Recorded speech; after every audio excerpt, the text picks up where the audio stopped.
Selamat siang teman-teman, perkenalkan nama saya Dorcia Martina Thomas, NPM saya 12 11 420 12 0053. Saya kuliah di Universitas Kristen Indonesia Maluku, Fakultas Kesehatan, Program Studi Keperawatan.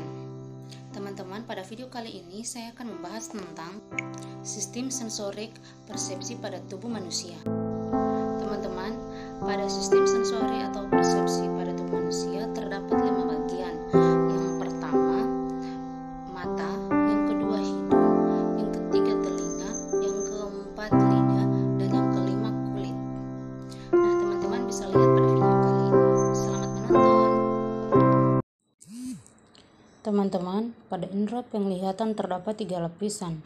Yang pertama, lapisan terluar menghasilkan sklera keru yang semakin ke depan semakin tembus pandang dan menghasilkan kornea. Yang berikut lapisan kedua. Lapisan kedua menghasilkan koroid hitam ke depan akan membentuk otot siliari dan iris, berfungsi untuk mengatur cahaya. Bila cahaya terlalu besar, maka iris saling mendekati, pupil mengecil, sedangkan jika cahaya redup, iris saling menjauhi, pupil membesar. Yang berikut lapisan terdalam. Lapisan terdalam adalah retina mempunyai pembuluh darah, arteri, dan vena retinialis sehingga bola mata terlirik DRH. Yang berikut, selain ketiga lapisan terdahulu, terdapat pula lensa kris atau talina, aqueous humor, vitreous humor, dan aqueous vitreous yang lebih kental. Dan yang berikut adalah media penglihatan: kornea aqueous humor, lensa kris talina, vitreous humor, dan aqueous vitreous. Yang berikut adalah kerusakan atau gangguan dari salah satu di atas. Kita tidak dapat melihat. Terdapat pula bintik kuning atau fovea nasalis, makula thea, fovea centralis, sama dengan fovea medialis, menghasilkan tempat menerima benda yang dilihat oleh mata, karena di tempat ini terdapat sel kerucut dan sel batang sebagai organ yang peka terhadap cahaya. Yang berikut adalah, selain bintik kuning terdapat bintik buta atau blind spot, karena daerah ini tidak peka terhadap cahaya karena tidak ada sel batang dan sel kerucut. Yang berikut sel batang untuk melihat cahaya redup, sedangkan sel kerucut untuk siang hari dan warna. Yang berikut adalah pada retina terkenal teori diplotis atau skotop, mekanisme pengaturan penglihatan senja dan malam hari, serta photop, mekanisme yang mengatur penglihatan siang, hari, dan warna. Yang berikut adalah sel batang. Sel batang dan sel kerucut dipersyarafi oleh syaraf optik secara bipolar, merupakan saraf penglihatan serta saraf kranial yang kedua. Yang berikut adalah, selain saraf optik 2, ada saraf kranial yang membantu dalam mengoperasian dan gerakan bola mata, yaitu saraf oculomotor, trochlearis abducens, dan trigeminal. Selain mempersyaraf daerah mata sampai ke kepala, juga mempersyaraf daerah rahang atas dan rahang bawah. Yang berikut adalah bola mata dipegang oleh 2 macam otot, yaitu otot rectus dan otot oblique. Dan yang berikut otot rectus adalah superior, inferior, lateralis, dan medialis. Yang berikut otot oblique, yaitu superior dan inferior. Yang berikut, untuk dapat melihat benda stimulus berupa cahaya harus jatuh di reseptor atau menerima, yang selanjutnya diteruskan ke pusat penglihatan, dan diperlukan ketajaman penglihatan. Yang berikut adalah visus sangat dipengaruhi sifat fisis mata atau area mata, kegagalan sinar untuk berkonfigurasi atau bertemu ide titik identik. Besarnya pupil komposisi cahaya, mekanisme akan dielastisis oleh otot. Faktor stimulus atau warna yang kontras besar kecilnya stimulus di durasi intensitas cahaya serta saraf retina. Semakin kecil dan rapat sel kerucut, maka semakin kecil minimum separabel atau separabel minimum. Berikut adalah lanjutan indera penglihatan. Rumus visus menggunakan optipisin-nilen. Jarak antara sifat dengan subjek yang diperiksa, virus ketajaman penglihatan, dan jarak siklus huruf masih dapat dibaca oleh mata nominan. Penglihatan normal emetropi bila benda yang dilihat jatuh di depan fovea centralis disebut rabun jauh dan dapat diatasi dengan lensa cekung atau negatif. Bila benda yang dilihat jatuh di belakang fovea centralis disebut rabun dekat, dapat diatasi dengan lensa cembung atau positif.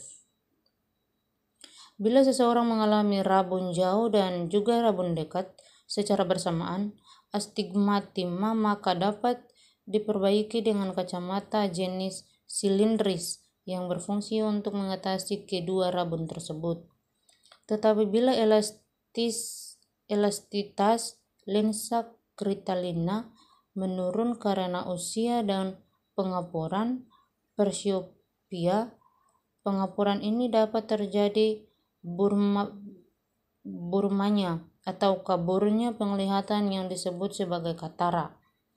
Bila kita dilihat satu benda dengan kedua belah mata, maka benda tersebut dapat terlihat dengan baik karena jatuh di titik identik. Tetapi bila salah satu bola mata dia diganggu, maka akan terlihat benda rangkap atau diplomia karena tidak jatuh di titik identik. Kelainan genetik yang bisa terjadi adalah blind color atau buta warna. Buta warna permanen atau total, tidak dapat melihat warna merah, hijau, biru karena ketiga warna ini terlihat hitam, sementara warna kuning terlihat seperti warna terang.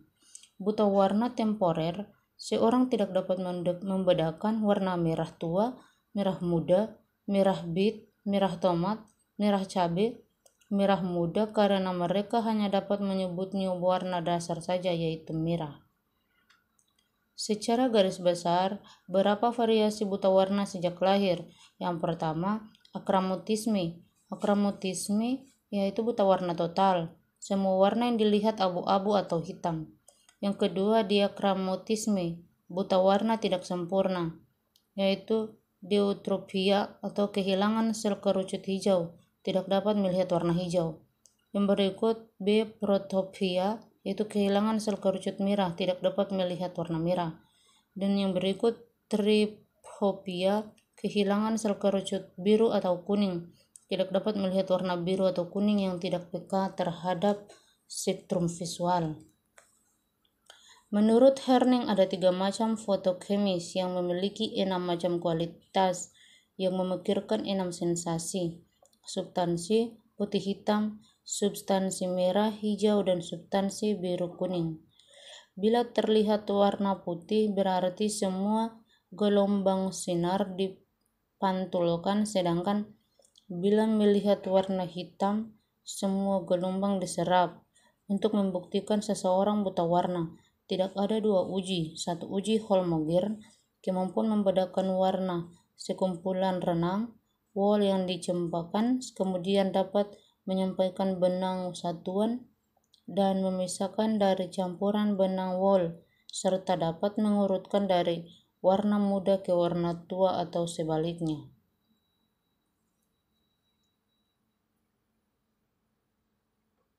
Nah, teman-teman, itulah penjelasan singkat tentang penglihatan. Teman-teman, yang berikut kita ada pada indera pendengaran dan keseimbangan.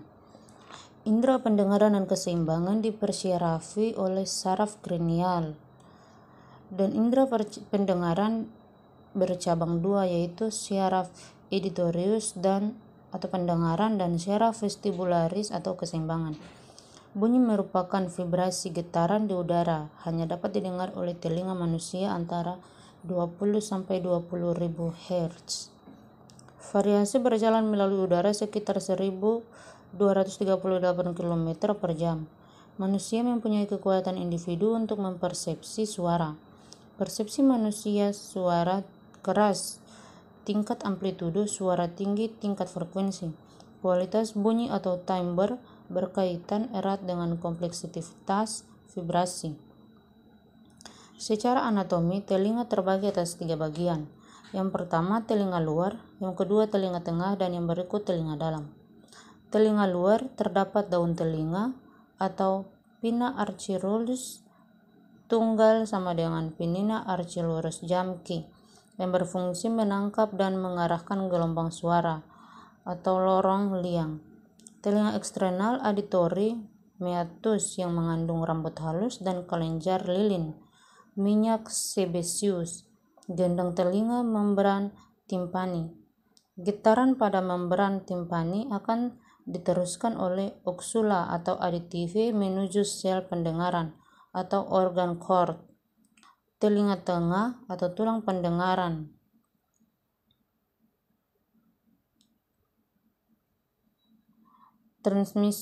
Transmisi tulang craniani tympani. Getaran berjalan melalui pengantar tulang. Getaran sumber suara menggetarkan tulang kepala, menggentarkan penyelip pada skala vestibuli. Skala tympani mengantarkan udara. Mengantarkan melalui tulang dapat dilakukan dengan percobaan Rain, semoga mengantarkan bunyi melalui tulang komedi. Dilanjutan melalui udara dapat dilakukan dengan percobaan Weber. Kecepatan pengantaran suara tersebut makin tambah usia makin berkurang. Daya tangkap suara atau bunyi yang dinyatakan antara 30-20 kilodiotik. Bila intensitas hanya 60.000 dB, maka batas frekuensi suara adalah 5.000, 15.000 siklus detak. Bila 20 dB, maka batas frekuensi suara adalah 70-15.000 siklus detak. Serta suara yang kuat keras, batas frekuensi adalah 30-20 ribu siklus detak dapat dicapai. Frekuensi adalah 30-20 ribu siklus. Lorong telinga mengandung rambut dua halus dan kelenjar lilin. Rambut-rambut halus melindungi lorong telinga dari kotoran, debu atau hewan kecil. Sementara kelenjar lilin bila bercampur dengan kotoran akan membentuk suatu materi yang lunak dan mudah dibersihkan dengan cotton bud. Kelenjar minyak mempunyai 3 jenis, padat, sempit, padat, dan encer. Padat agak sulit dibersihkan dengan bantuan alkohol, 70% akan larut. Sempadat paling mudah dibersihkan, sedangkan cairan akan mengganggu pergaulan. Membran timpa berfungsi sebagai menerima gelombang suara. Tulang pendengaran pada cochlear terdapat membrana canalis, semerscuralis, posterior, superior, lateralis, serta seluruh ductus cochlearis. Bila cochlea dipotong secara melintang, maka akan terlihat skala vestibuli dan skala timpani yang berisi cairan yang menyelipi isi saluran cochlearis yang berisi cairan melompit. Baik teman-teman, itulah penjelasan singkat dari indera pendengaran dan keseimbangan. Berikutnya kita ada pada gambar selanjutnya. Nah teman-teman, yang berikut kita ada pada indera penciuman. Indera penciuman terletak pada rongga hidung. Di dalam rongga hidung terdapat rambut-rambut halus yang berfungsi untuk menyerap kotoran yang masuk melalui sistem pernafasan. Tingkatkan rongga hidung terdiri dari air entering atau aliran udara, inferior nasal, concoha, middle nasal, dan concoha superior nasal, dan serabut akar, jaringan saraf penciuman. Yang berikut adalah saraf penciuman, syaraf karineal atau olfaktori yang berfungsi untuk mengidenteksi bau-bauan yang masuk melalui hirupan nafas. Yang berikut adalah manusia dapat membedakan berbagai macam bau. Bau karena memiliki banyak reseptor pembau, tetapi mempunyai suatu kemampuan yang ditentukan oleh prinsip komposisi. Organ pembau hanya memiliki 7 reseptor, namun dapat membedakan 600 aroma yang berada di reseptornya, disebut homeospestor. Wanita lebih dalam membaui sesuatu karena superior nasal conca pada wanita lebih luas, sehingga lebih mendeteksi aroma. Kemampuan membaui setelah individu berada tergantung dari 1. Suasana rongga hidung. Hidungnya memancung, besar, lebih baik membaui DRPD, hidung pesek atau kecil.